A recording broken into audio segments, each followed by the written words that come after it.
Suuraadhaan kunniin arraa hedduminaan sooshaal miidiyaa kanarratti qoodamaati oolechuudha. Hooggantoonni qondaalonni gurguddoon mootummaa federaalaa Maqalee daawwataniiti jiran jechuudha. Arraa Maqaleetti mul'atanii yeroo duraatii fi waggaa lama booda TPLF fi mootummaa federaalaa qondaalonni mootummaa federaalaa kan Finfinneerraa Maqalee deeman akkasitti walitti maramanii walitti booyanii gammachuudhaan wal gaggeessaniiti jiranii. Waa'ee kana irratti hayyoota fi qeerroon bifa qoosaatiin akkasumas bifa xiinxallaatiin waan hayyoonni jechaa jiran waan sooshaal miidiyaa kana irratti deemaa jiru waan barumsa qabu akkasumas waan haala Oromiyaa keessa jiruun wal qabate jechuudha. Waan namoonni adda addaa barreessaa jiraniin qabadhee isiniif dhufee wal duraa duubaan isiniif dhiheessaa. Ani Abduu Mobaala Birraay bagarra deebiidhaan gara chaanaala kiyyaa dhuftan isin jedha. Qondaalota mootummaa federaalaa irraa Maqalee dhaqanii akkaataa itti waliigaltee gaafa dhiheenya kana South Africa fi Nairobi keessatti taa'ameedhaatiin jechuudha. Mootummaan federaalaa gara Maqaleetitti imaluudhaan waa'ee sanii irratti dhaasanii fi kan deemame jedhaniitti warri federaalaa kan isaan gabaasan keessa beekuu baannullee jechuudha. Duuba haala kanaan Maqaleetti argamanii yeroo akkas kaagartee kunoo afaan keessa akkasii ija keessa wallaalanii walitti kolfan haala kanaan namoonni adda addaadha. Waa'ee kana irratti waan garagaraati jechuudha kan isaan jechaa jiranii. Waan wal yaadanii wal dharra'an fakkaatu Yasiraa Baaldarabaa jedhan saniidha. Akkasitti ija keessa wallaalanii kolfaa gammachuudhaan waliin ta'anii waliin haasa'aniiti wal geggeessan jechuudha. Walitti maramanii waliin kolfaa namoonni adda addaa bifa qoosaatiin akkasuma bifa xiinxallaatiin waan namoonni sooshaal miidiyaa kana irratti barreessaa turaniin meesiniif qooda waan irraa barattantu jira jechuudha. Siyaasaan akkanuma kunoo yaadadha waggaa takka dura waan tahamaa ture jechuudha. Nagaa yoo jette fakkeenyaaf yookiin ammoo araara yookiin ammoo nagaa yoo jette aarsaa ati kafaluu dandeessu. Aarsaa waggaa takka dura waggaa lama takka fi ji'a shan dura baatii sadii afur dura maaltu akka turame mee yaadadha. Fakkeenyaaf gurbaa gishtaaginaa jedhu sanirraa fakkeenya fudhaati waa'ee nagaa dubbachuun aarsaa akkamii akka nama kafalchiisu waggaa takka dura maaltu tahamaa ture waggaa takka fi ji'a shan dura maaltu tahamaa ture ji'a afur dura maaltu tahamaa ture kan jedhu mee yaadadha. Kanaadha jechuudha. Fakkeenyaaf afaan namayyuu osoo afaan hin dubbatin afaan lugaa maatii garuu ammoo nuti akkas goona ani baluun balleesseeti jira balleessuudhaaf daqiiqaa haganatu na hafee ani baluun balleesseeti jira balleessuudhaaf yookiin guutuudhaaf sekondii haganatu na hafee ibsa akkasiiti jechuudha kan bahamaa ture gara lachiyyuu garuu miskiinni akkasitti achi jidduutti ammoo akka qoraaniititti balleessuudhaaf jidduutti badeessuun ammoo qoraan taheeti haati hiyyeessaa ilmi abbaa dhabee akkasitti jidduu sanii miileenaan boba'eeti ture jechuudha. Garuu namni biraa ammoo nagaa jedhee dubbachuudhaaf har'aan tan ammoo gammannee gammadaadha yookiin ammoo waa'ee lola kanaa yoo kaasteetiin lakkii yookiin ammoo baduu qabdi jette tarii har'aan tana faalla saniitiin si adabsiisuu danda'a. Amma ammoo taraan shaneedha jechuudha. Shanee balleessinaadha amma jechuun Tigraay irraa gara Oromiyaa jechuudha. Kanaafuu siyaasaan tanumaa jechuudha. Kennaafi sababa jaraatiin. Sababa jara lameenii qofaan sababa mootummaa federaalaatii fi warra TPLF warra wayyaanee kanaaf jecha gara lubbuu nama miiliyonaati akkuma hayyoonni garagaraa miidiyaadhaan biyya alaa dabalatee namoonni adda addaa jechaadhaa turanitti nama miiliyonaan tilmaamamutu kana irratti galaafatamee lubbuu nama miiliyonaan tilmaamamutu lola kanaan wal qabatee daaraa ta'ee qabeenya gartee biyya san keessatti waggaa meeqatti illee argamuu hin dandeenyetu barbadaahee waljibbaa isaan sababa jara lameen kanaatiif jecha waljibbaa gartee deebi'anii wal jaalachiisuu yookiin ammoo tokkummatti deebisuun tarii yeroo dheeraa fudhatu yookiin ammoo deebi'uu dhabuu danda'u meeqatu jibbaa meeqatu faca'ee sababa jara kanaatiin kan jedhu walumaa galatti biyyattiin sun waggaa meeqaaf uf duuba deebite kan jedhu namoonni adda addaadhaa dubbataati turan jechuudha. Sababa saniitii fi wanni ajandaa ta'uuf jechuudha. Siyaasaan kun akkanuma gaafa duraa akkuma gartee namuu akkana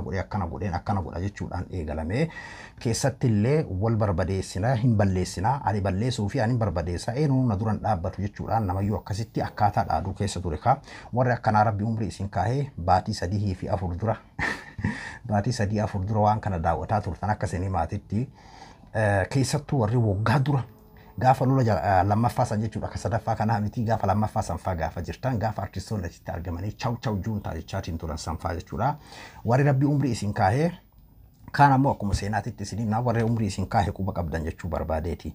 Mee hayyoonni hoo maal jedhanirraa yeroo gartee suuraan kun mul'atu jechuudha. Yeroo kana isin jennu beeki kun balaaleffatamaan jiru kun waanuma sirriiti. Garuu as keessa maal baratamaa wanni as keessatti tahame maali?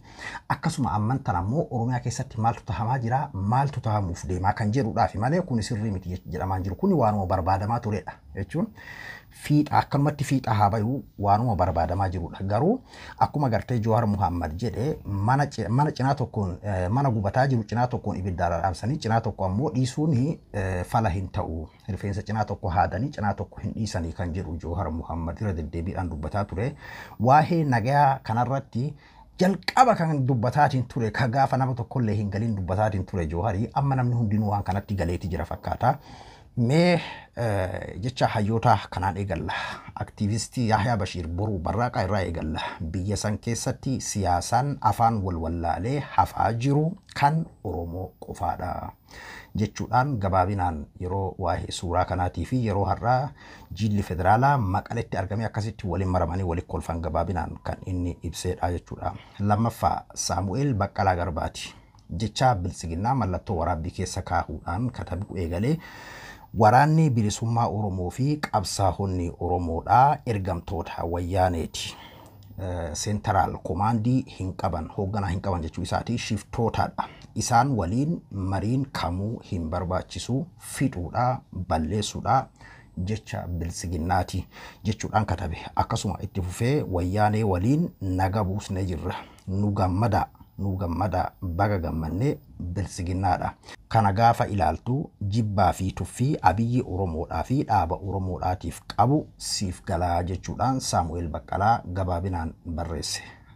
Gaazexeessaa Guyyoo Waarihoo Abbaa Jirmaati. Welcome back Junta One Love jechuudhaan gabaabinaan barreesse Guyyoo Waarihoo Abbaa Jirmaa amma dura kaa chaw chaw Junta jedhamee ture inni ammoo Welcome back Junta kan jedhudha. Nuti tokko wal jaalannaadha baga nagaa nuuf deebiteedha.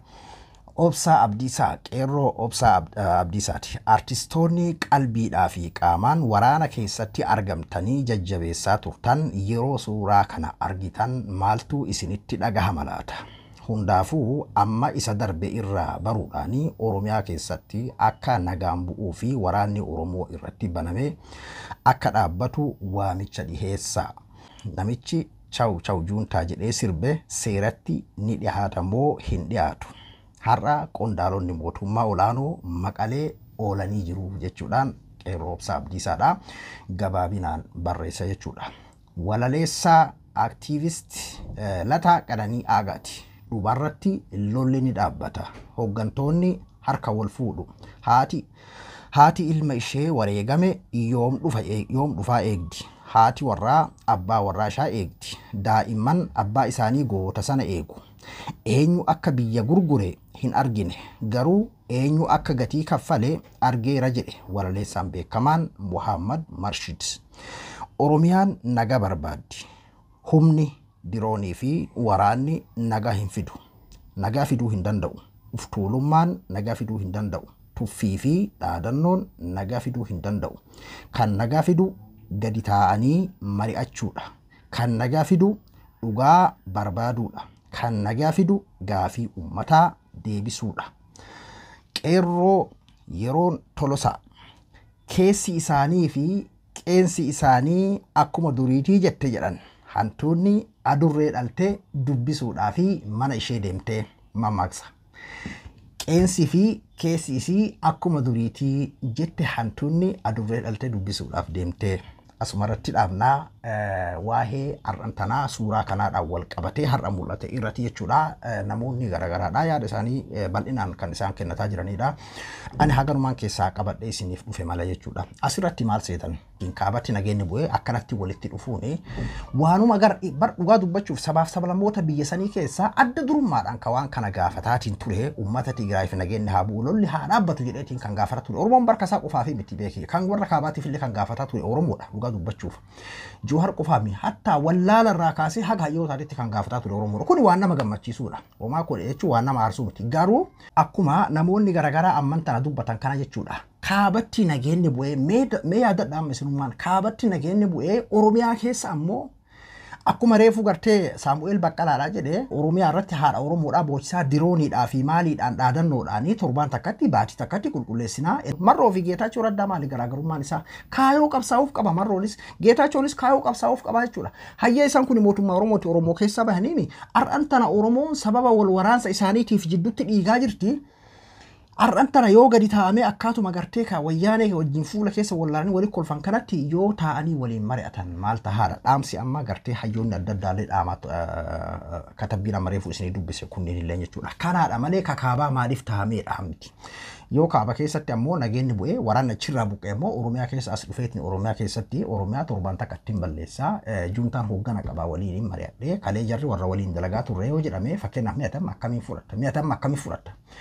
Kanarraa wanni namaaf galu maalinni siyaasaa keessatti jechi hamaan afaanii nama hin bahin. Siyaasaa nama meeqa jara kenna. Kan artistiin chaw juuntaa jedhee walaloo qindeeffatee yeedaloo irra qindeeffatee kan sirbaa ture.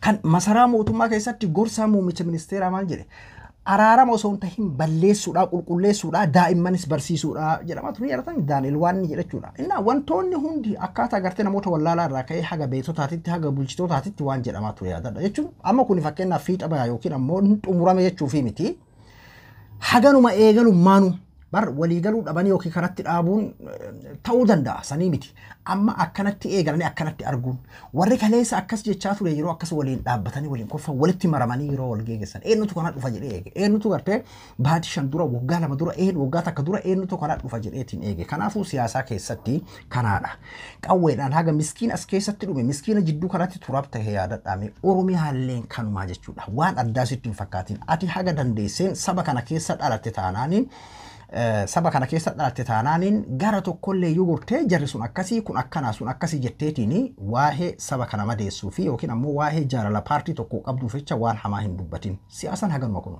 haganuma Geetaachoo Raddaa kakaleessa gartee fakkeenyaaf goda keessa boolla keessa seenee dhooyne ajjeefne seenaa isaa barsappar seenaan hoggumee qatu bahamaa ture Dabratsiyoon akkas ta'e maaroo ta'e maali ta'e jedhamaa ture sun kun warra akkasitti waliin dhaabbatanii akkaataa yaadannoo waggaa 4 dura 5 dura akkaataa itti waggaa 6 dura akkaataa isaan itti gartee yaadik la idgatiin laala dimokiraasiin yaadatu gaafa gartee OPDOdhaa fi TPLF fi ba'aadiin maal akkasii waliin suuraa kan ardaasan fakkaataa jechuudha suuraan irra mul'ate kun kanaafuu siyaasaan tanumaa jechuudha garuu lubbuun miskiinaa as jidduutti qoraan taatu. Ati Tigraay akka hin boonneef kun ta'ame akkuma Tigraay keessatti eegale kana Oromiyaa keessatti eegaluu qabaadha yaanni namoota hedduudha. Wantoonni reefuu isinii dubbise kun hundinuu kanumaaf jechuudha kan inni hayyoonni jechaa jiran jechuudha.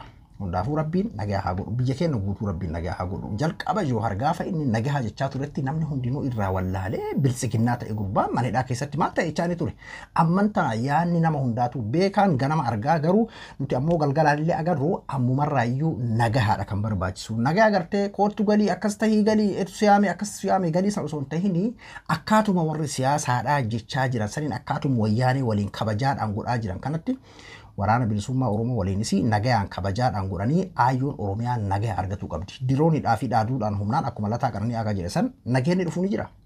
Hin dhufu hinjifannoon dhufulleen hin jiru jechuudha. Waa'ee majuuntaadhaan jedhamaa ture waa'ee Tigraay irratti jedhamaa ture san yaadadha. Oromiyaalleen sanumaa jechuudha. Garaagarummaan biraan jiru. Yoo afaan Oromoo dubbachuudhaa fi afaan Tigree dubbachuu taate malee yoo ammoo gartee humna fakkeenyaaf waggaa 27 aangoora turuudhaatii fi bilisummaadhaaf qabsaa'utti jiraachuu taate malee garaagarummaan biraa homtuu hin jiru jechuudha. Ana Abdul Muqaala Biray hanga qophii biraatti waliin deebinutti nagaan naa tura.